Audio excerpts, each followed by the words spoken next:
Well, welcome back to 8th grade shop class. Today we're out in the garden. I'm pulling some carrots, but last couple years I've had a problem with them getting squishy. So I got myself a root cellar. Some of my carrots are starting to get nibbled on by something, and other ones are starting to kind of rot at the top. So what I'm going to do is just pull a few, and we're going to put them in the root cellar and see how they do in a couple of days. Make sure they stay nice and firm, because squishy carrots aren't fun. So I'm just going to take this little bit, show you what I did for a root cellar this year. Here in the backyard.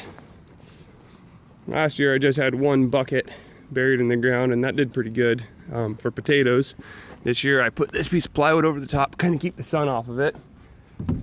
And I got 2 buckets so far. Hole dug for a third. Don't need it yet. I'll show you what's in this one.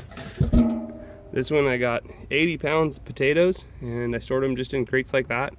And it worked pretty good last year. So here's the second bucket. They're just a metal bucket, and what I did was I drilled a whole bunch of holes. I just kind of painted the bottom just so the rust, it's galvanized, but where you drill holes will start to rust. And then underneath it you'll see that white thing, and that's just purely a feed bag from the chicken feed. And I just kind of put it on there to keep stuff coming up. So all I'm gonna do, stick the potatoes in there like that, and I'll come check them in a couple days, and I'll try and make another video about that. I'm just trying to keep nice and short and sweet. Put lid back on it, and in a couple days, if they're still good and hard, well, I'll pull the rest of the carrots, and we'll go from there. So that's my YouTube video today. So storing carrots. And here's the rest of the garden. That's where I dug up all the potatoes. This year I did really good on my potatoes. I had 140 pounds. Next year I'll do a little bit more corn. I guess the more corn you have together, the better off it is. We have tons of squash.